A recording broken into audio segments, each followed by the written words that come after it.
السلام عليكم ورحمة الله وبركاته. ازيكم يا حبايبي؟ عاملين ايه؟ يا رب تكونوا بخير. النهارده بقى ان شاء الله هنعمل طاجن العظمة ده،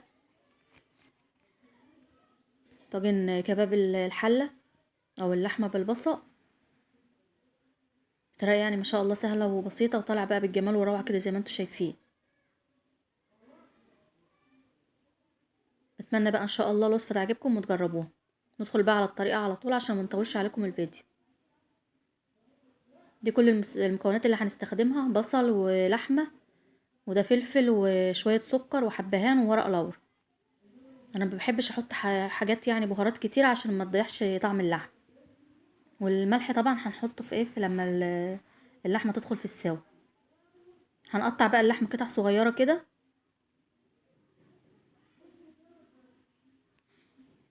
اللهم صل وسلم وبارك على سيدنا محمد.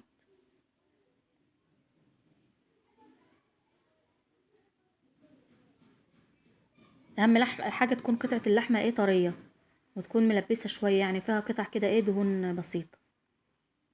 بتدي بقى الكباب الحله طعم، وبتبقى بصراحه جميله خالص. هنا بقى بعد ما قطعت بقى قطع اللحمه كده زي ما انتم شايفين، القطع صغيره كده، هنقطع بقى معاكم البصل. هنقطعه يعني جوانح كده ايه، مش صغير او حفرومه يعني، عشان هو بياخد وقت بقى على في السوا يعني، فعشان كده هيتهري يعني معانا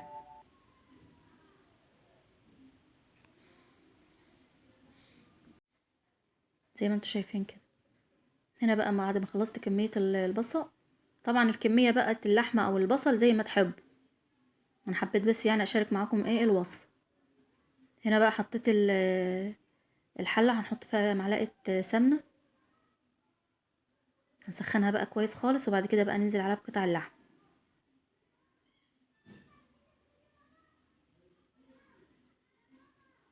هنا بقى السمنة خلاص سخنت خالص، هننزل بقى بقطع اللحمة.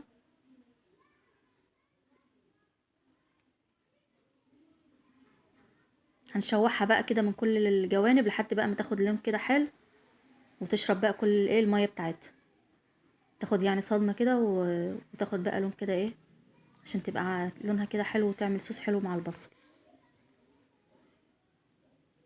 هنا بعد ما اتشوحت بقى شوية هنقلبها.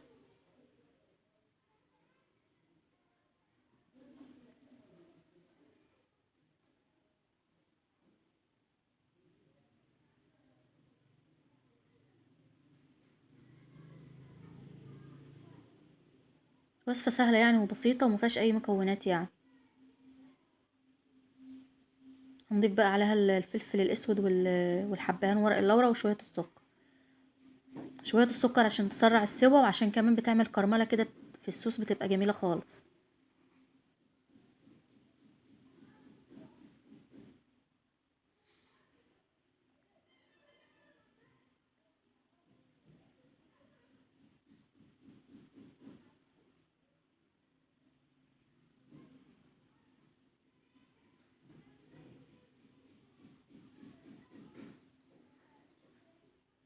ننزل بقى بالبصل كده، اللحمة خلاص ما شاء الله خدت اللون الذهبي الجميل ده. ننزل بقى عليها بكمية البصل اللي احنا قطعناه. هنقلبه برضو كده شوية مع اللحمة، ونسيبه يتشوح كده معاه شوية، وبعد كده بقى نزود ايه المية المغلية. اهم حاجة بقى نزود المية المغلية.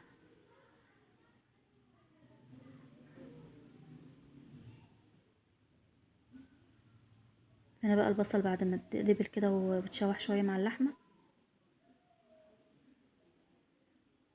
دولت اختياري يعني الفلفل والطماطم. هي طماطمية واحدة صغيرة، ونص قرن فلفل كده اخضر، ونص احمر، بيدوها طعم وريحة بصراحة جميل. بس اللي مش حابب يحطهم يعني مش شرط.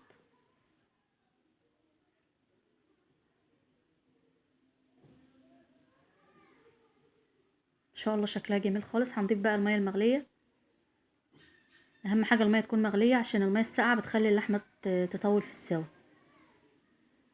نقلبها تقليبه بقى كده ونغطيها، واول بقى ما تغلي هنهدي بقى عليها النار، ونسيبها بقى تستوي براحتها. نغطيها بس تغلي كده شويه. هنا بقى ما شاء الله بتغلي، هنهدي بقى عليها النار نقلبها كمان تقليبه كده ونهدي بقى النار خالص ونسيبها بقى لما اللحمه تستوي هي والبصل.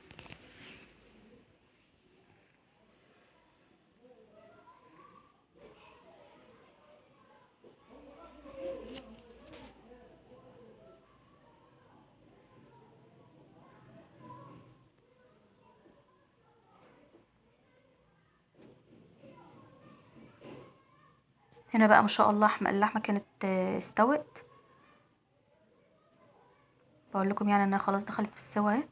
هنضيف بقى الملح.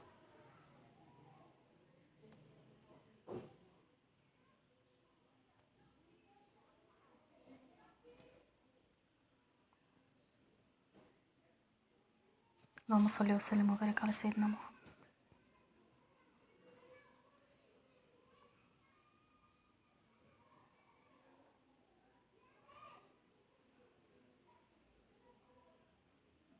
هنفضيها بقى في الطاجن اللي احنا هندخله الفرن بقى معاكم. هنا الطاجن انا لازم انا كنت مسخناه عشان لما يدخل الفرن يغلي بقى على طول. نزلت بقى بيه بكل كمية كباب الحلة اللي انا عملتها، وهنغطيه بقى بورقة فويل وندخله بقى الفرن حوالي نص ساعة بس كده ونطلعه. هي اصلا اللحمة يعني مستوية. هنا بقى ما شاء الله الطاجن بعد ما طلع من الفرن طلع بقى بالجمال والروعة كده زي ما انتوا شايفين، واخد بقى اللون الذهبي كده من فوق، والبصل ما شاء الله مكرمل وطعمه كان تحفة، واللحمة كمان مستوية خالص ودايبة كده. هندوقه بقى كمان معاكم. ممكن بقى تاكلوه مع رز بشعرية او رز ابيض او بالعيش، يعني الاكلة دي بتتاكل يعني مع كذا حاجة.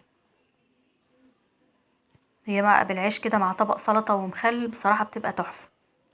اتمنى بقى الوصفة تعجبكم وتجربوها، وما تنسوش بقى تعملوا لايك وشير للفيديو وتفعلوا الجرس عشان يوصل لكم كل جديد.